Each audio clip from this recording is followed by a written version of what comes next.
Hello students, आज के इस लेक्चर में हम chapter number 10 accounting computer in accounting उसकी एक्सरसाइज सॉल्व करने वाले। तो इसका एक्सप्लेनेशन स्टार्ट करने से पहले मैं आपसे रिक्वेस्ट करूंगी कि अगर अभी तक आपने चैनल को सब्सक्राइब नहीं किया तो चैनल को सब्सक्राइब कीजिए एंड बेल आइकन बटन को प्रेस कीजिए ताकि आपको लेटेस्ट वीडियो के नोटिफिकेशंस मिलते रहे। एंड लाइक एंड शेयर करना नहीं भूलना है। डियर स्टूडेंट्स, यहाँ पर जो क्वेश्चन नंबर 1 दिया है, ऑब्जेक्टिव क्वेश्चंस जो है आपको दिए हुए। तो पहला जो क्वेश्चन है, select the most appropriate alternatives आपको सिलेक्ट करना है from those given below and rewrite the statement. और आपको स्टेटमेंट्स को रीराइट करना है, तो जब भी कंप्लीट द सेंटेंसेस आता है या रीराइट द स्टेटमेंट आता है तो आपको फिर से ना पूरा स्टेटमेंट है ना राइट आंसर के साथ में लिखना होता है। तो ये आपको ध्यान रखना है। नाउ यहाँ पर जो नेक्स्ट यहाँ पर क्वेश्चन जो पूछा है उसमें पहला जो क्वेश्चन है वो है द प्राइमरी डॉक्यूमेंट। पहला प्राइमरी डॉक्यूमेंट मतलब जो basic primary document for recording all financial transaction, सारे फाइनेंशियल ट्रांजैक्शंस को रिकॉर्ड करने के लिए इन टैली में रिकॉर्ड करने के लिए वो कौन सा डॉक्यूमेंट है, तो इज द डैश। तो कौन सा डॉक्यूमेंट है, तो जर्नल नहीं होता, ट्रायल शीट भी नहीं होता, फाइल भी नहीं होता, वाउचर होता है। Voucher is the financial transactions को रिकॉर्ड करने के लिए प्राइमरी डॉक्यूमेंट है। तो आपको वाउचर लिखना है यहाँ पर ब्लैंक में, और आपको ये पूरा sentence the primary document for recording all financial transactions in Tally is the voucher. Then second, this displays the balance day wise for a selected voucher type. तो सिलेक्टेड वाउचर टाइप के लिए ये जो बैलेंस डे डिस्प्ले करता है, तो यहाँ पर से कौन सा आपका करेक्ट आंसर आएगा, तो रिकॉर्ड बुक या लेजर बुक या जर्नल बुक या डे बुक। तो आपको लिखना है day book displays the business day wise. यहाँ पर डैश होना चाहिए था, डैश डिस्प्लेस, यहाँ पर दिस की जगह पे डैश देना चाहिए था। तो यहाँ पर आप फिट यहाँ पे आप फिट करते day book displays the balance day wise for a selected voucher type. Then third one, fix deposit account comes under dash group. तो फिक्स डिपॉजिट अकाउंट किसके कौन से ग्रुप के अंडर में आता है, तो फिक्स डिपॉजिट अकाउंट वो इन्वेस्टमेंट्स के अंडर में आता है। करंट लायबिलिटीज नहीं लिखेंगे हम उसको, बैंक अकाउंट भी नहीं लिखेंगे, करंट एसेट्स भी नहीं लिखेंगे। Fix deposit comes under the investment. हम लोग बैलेंस शीट में देखिए, हम लोग बैलेंस शीट में एसेट्स के अंडर में इन्वेस्टमेंट्स लिखते हैं, इन्वेस्टमेंट्स। तो फिक्स डिपॉजिट भी टाइप्स ऑफ इन्वेस्टमेंट है, किसी कंपनी के शेयर से वो भी इन्वेस्टमेंट है। तो ये फिक्स डिपॉजिट अकाउंट है, ये इन्वेस्टमेंट्स के अंडर में आएगा। देन नेक्स्ट यहाँ पर B question, give the word term और phrase which can substitute each of the following statements. ये जो नीचे दिए हुए स्टेटमेंट्स हैं, इनको इनके बदले में हम वन वर्ड जो सब्सटीट्यूट कर सकते हैं वो वर्ड आपको देना है, टर्म देना है, नहीं तो फ्रेज। तो यहाँ पर सबसे पहले the details of bills receivable, जो बिल्स रिसीवेबल है उसकी details are maintained in this record. कौन से रिकॉर्ड में हम है ना बिल्स रिसीवेबल की है ना जो डिटेल्स है वो मेंशन करते हैं, तो हम है ना उसको सन्ड्री डेटस में रिकॉर्ड किया जाता है। सन्ड्री डेटस, तो आपको लिखना है सन्ड्री डेटस में आएगा। The details of bills receivable are maintained in this record. तो that answer, your correct answer will be sundry debtors. Now next, Tally software, second one, Tally software is classified into this category. कौन सी category में Tally software को classify किया गया है, तो Tally software को रेडी टू यूज उसमें क्लासिफाई किया गया, सॉफ्टवेयर को रेडी टू यूज कैटेगरी में क्लासिफाई किया गया है। नाउ द शॉर्ट की यूज्ड टू सेव और एक्सेप्ट द इंफॉर्मेशन, इंफॉर्मेशन को सेव करने के लिए और एक्सेप्ट करने के लिए हमें कौन सा शॉर्ट की यूज करना होता है, तो हम कंट्रोल बटन प्रेस कर प्लस सी, कंट्रोल प्लस सी मतलब आपको कंट्रोल प्लस ए, कंट्रोल बटन को प्रेस कर और आपको एक क्लिक करना होता है। तो आपके जो डेटा है वो सेव और एक्सेप्ट हो जाते हैं, इंफॉर्मेशन है वो सेव और एक्सेप्ट हो जाते हैं टैली में, control plus A. Now it is damaged software cracked nearly fully functional. तो यहाँ पर it is damaged software cracked nearly fully functional, तो इसमें है ना पायरेटेड सॉफ्टवेयर, जो पायरेटेड कॉपीज हम बोलते हैं ना, जो चीट करके कॉपीज तैयार की जाती है, पायरेटेड वीडियोस भी होते हैं, तो ये पायरेटेड सॉफ्टवेयर होता है। पायरेटेड सॉफ्टवेयर है वो है ना डैमेज सॉफ्टवेयर होता है।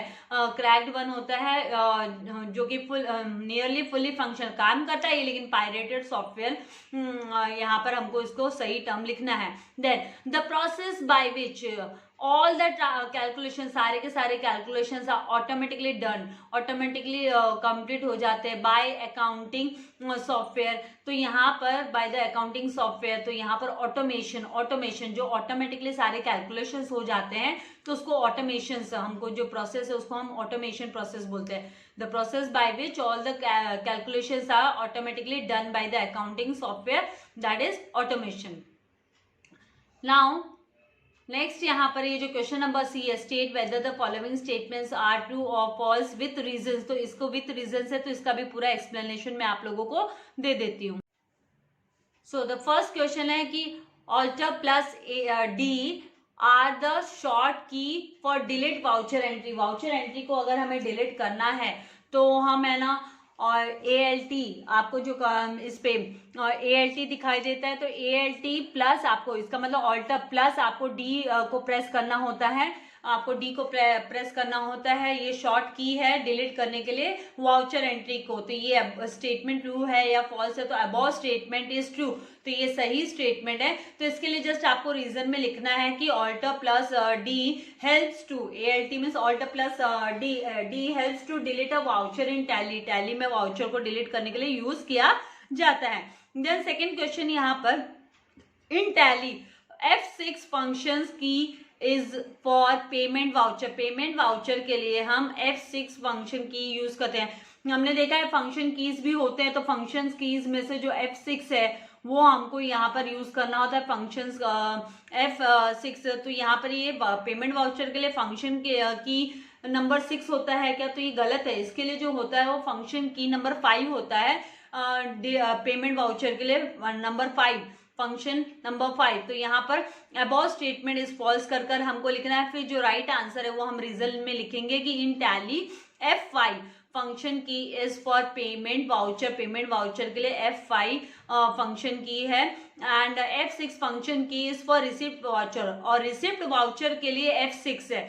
तो है ना, पेमेंट के लिए F5 एंड रिसिप्ट के लिए, रिसीव करने के लिए F6। तो ये आपको इस तरीके से ध्यान में रखना है। देन नेक्स्ट थर्ड क्वेश्चन यहाँ पर, legal software is fully functional software without any restrictions. तो ये सही बात है, अगर पायरेटेड सॉफ्टवेयर यूज करेंगे तो प्रॉब्लम हो जाएगी फंक्शंस में। अभी लीगल सॉफ्टवेयर अगर हम बाय करते हैं, सॉफ्टवेयर हम परचेस करते हैं सॉफ्टवेयर कंपनी से, उसको हम यूज करते हैं, तो वो फुल्ली फंक्शनल सॉफ्टवेयर होता है, उसमें कोई रिस्ट्रिक्शंस भी नहीं होते, क्योंकि वो है ना उसका जो परचेस किया हुआ हमारे पास सॉफ्टवेयर है, तो उसमें कोई प्रॉब्लम अराइज नहीं होती। तो above statement is true. Problem कब आती है, जब आप पायरेटेड कॉपीज को यूज करते हो। वो फंक्शन तो जरूर करेगा, लेकिन there are certain restrictions in that. Now legal software is not pirated version. ये पायरेटेड वर्जन नहीं होता है लीगल सॉफ्टवेयर, पायरेटेड वर्जन नहीं होता ये सॉफ्टवेयर का। एंड दस legal software is fully functional software. इसके लिए जो लीगल सॉफ्टवेयर है वो फुल्ली फंक्शनल सॉफ्टवेयर है। देन फोर्थ वन यहाँ पर, salary account comes under indirect expenses. Indirect expenses के अंडर में आता है सैलरी अकाउंट। तो यस, अबव स्टेटमेंट, जो अबव स्टेटमेंट है ये ट्रू स्टेटमेंट है। तो रीजन इसका क्या है, तो salary account is not related to production activity. अभी इनडायरेक्ट एक्सपेंसेस कौन से होते हैं, जो कि है ना प्रोडक्शन एक्टिविटीज के लिए यूज नहीं होते डायरेक्टली। तो यहाँ पर है ना, जो सैलरी अकाउंट है वो हमें ना प्रॉफिट एंड लॉस अकाउंट के अंडर में दिखाते हैं। क्यों दिखाते हैं प्रॉफिट एंड लॉस अकाउंट के अंडर में, क्योंकि वो इनडायरेक्ट एक्सपेंसेस होते हैं, इसीलिए प्रॉफिट एंड लॉस अकाउंट के अंडर में आता है। वो है ना, इसमें ट्रेडिंग अकाउंट में नहीं आता। तो यहाँ पे salary account is not related to production activity, so salary account not a direct expenses. तो ये डायरेक्ट एक्सपेंसेस नहीं हुआ, therefore it comes under indirect expenses. इसके लिए ये इनडायरेक्ट एक्सपेंसेस के अंडर में आता है। तो इस तरीके से आपको इसको ध्यान में रखना है। ऐसे एकदम आपको क्लिक करोगे, पहले जो आपने स्टडी किया है उसके साथ मैच करोगे, आप कहाँ कहाँ आप सैलरी को स्टडी करते हो ध्यान में रखोगे सिस्टम के साथ, तो आपको हमेशा याद रहेगा, कभी प्रॉब्लम अराइज नहीं होगी कि सैलरी जो है वो इनडायरेक्ट एक्सपेंसेस होता है। नाउ फिफ्थ क्वेश्चन यहाँ पर, accounting software may not be customised to meet special requirement of the user. User की स्पेशल रिक्वायरमेंट को ये जो यूजफुल अकाउंटिंग सॉफ्टवेयर है वो फुलफिल नहीं करता है, ऐसा है क्या? तो ये तो गलत है। अबाउट स्टेटमेंट इज फॉल्स, ये फॉल्स स्टेटमेंट है। It customised software, so accounting software can be customised to meet the special requirement of the user, user की जो स्पेशल रिक्वायरमेंट है उसको भी वो रेडी करके देता है। So they are called as customised software, इसके लिए उसको अकाउंटिंग सॉफ्टवेयर को हम कस्टमाइज्ड सॉफ्टवेयर बोलते हैं। तो ये सॉफ्टवेयर पे डिपेंड करता है कि आप है ना, आप अगर लीगल सॉफ्टवेयर लेते हैं और आपको जैसे स्पेशल रिक्वायरमेंट के हिसाब से भी सॉफ्टवेयर रेडी करके आपको सॉफ्टवेयर कंपनी से मिल जाता है, तो है ना, इसको accounting software can be customise, उसको हम कस्टमाइज कर सकते हैं हमारी जो स्पेशल रिक्वायरमेंट है उसके accordingly, so that software will be called as customised software. Now D question, answer in one sentence, answer in one sentence में व्हाट इज CAS, CAS का फुल फॉर्म क्या है? तो पहले तो फुल फॉर्म लिख लो कि कंप्यूटराइज्ड अकाउंटिंग सिस्टम्स, CAS मतलब computerised accounting systems are software programs, ये सॉफ्टवेयर प्रोग्राम्स है विच हेल्प्स टू रीस्टोर, ये है ना हेल्प करते हैं हमको, sorry not restore, store, to store, helps to store data, data को स्टोर करने के लिए, इंफॉर्मेशन को स्टोर करने के लिए in accounting system, accounting systems में डेटा एंड इंफॉर्मेशन को स्टोर करने के लिए हमको ये सॉफ्टवेयर प्रोग्राम ये है जो हेल्प करता है। And it is a computerised accounting system, ये कंप्यूटराइज्ड अकाउंटिंग सिस्टम होता है, वर्क इजी हो जाता है अकाउंटेंट का। Now write the steps to create ledger account in Tally, Tally में लेजर अकाउंट को तैयार करने के लिए, क्रिएट करने के लिए कौन से स्टेप्स हमको फॉलो करने होते हैं, मतलब प्रोसेस क्या है, इसका प्रोसीजर क्या है? तो सबसे पहले gateway, we have to go to gateway of Tally, Tally के गेटवे पे जाओ, gateway of Tally you have to select, then accounting info आपको सिलेक्ट करना होगा, सेकेंड स्टेप आपका accounting info, then third step ledgers पे जाना है हमको, फिर हमको जो है ना सिंगल लेजर को चूज करना है, सिंगल लेजर, एंड उसके बाद में चूज क्रिएट करना है। तो ये स्टेप्स होते हैं, फॉलो करने होते हैं हमको लेजर अकाउंट के लिए टैली में। कौन सा? पहला गेटवे ऑफ टैली में जाओ, देन अकाउंटिंग इन्फो में जाओ, देन उसके बाद में लेजर्स में जाओ, देन सिंगल लेजर चूज करो, उसके बाद में चूज क्रिएट को चूज करना है आपको, लेजर अकाउंट को क्रिएट करने के लिए आपको है ना चूज करना पड़ेगा create. Then how to view reports in Tally, Tally में रिपोर्ट्स को आप कैसे शो करोगे, रिपोर्ट्स को कैसे व्यू करोगे? तो यहाँ पर पहले गेटवे ऑफ टैली में जाना है हमको, उसके बाद में हमको क्लिक करना होगा ऑन रिपोर्ट ऑप्शन, क्योंकि हमको व्यू करना है रिपोर्ट्स को, तो हमें है ना क्लिक करना होगा, रिपोर्ट ऑप्शन पर क्लिक करना होगा, एंड उसके बाद में ये हमको व्यू करना है, मतलब हमको डिस्प्ले करना है, व्यू करना मतलब हमको डिस्प्ले करना है, काफी आसान है, स्टेप्स को ध्यान में रख के, और जब हम प्रैक्टिस करते हैं तो प्रैक्टिस मेक्स मैन परफेक्ट वाली बात है, तो आराम से इजीली हम लोग है ना ये कर सकते हैं, कोई इसमें डिफिकल्टीज नहीं आती है। तो gateway of Tally, then click on report option पे क्लिक करना है, एंड उसके बाद में सिलेक्ट द डिस्प्ले ऑप्शन, बाद में हमें डिस्प्ले ऑप्शन को सिलेक्ट करना होता है। नाउ नेक्स्ट जो यहाँ पर है कि explain the various types of voucher, बहुत सारे अलग अलग टाइप्स के वाउचर्स को हमें एक्सप्लेन करना है, वेरियस वाउचर्स को एक्सप्लेन करना है। तो the various types of voucher, कौन कौन से टाइप्स ऑफ वाउचर्स है? तो जो फंक्शनल की, शॉर्टकट फंक्शनल की यूज होती है, इसके लिए F4 मतलब कॉन्ट्रा के लिए हम फंक्शनल की शॉर्टकट में F4 हम यूज करते हैं, F4 फंक्शनल की नंबर 4, F4 हुआ। देन पेमेंट के लिए जो है ना फंक्शनल की यूज होती है वो है F5 हम पेमेंट के लिए यूज करते हैं। देन F6 जो है वो रिसिप्ट के लिए, जब भी रिसीव करते हैं हम तो रिसिप्ट के लिए हम F6 फंक्शनल की को यूटिलाइज करते हैं, यूज करते हैं।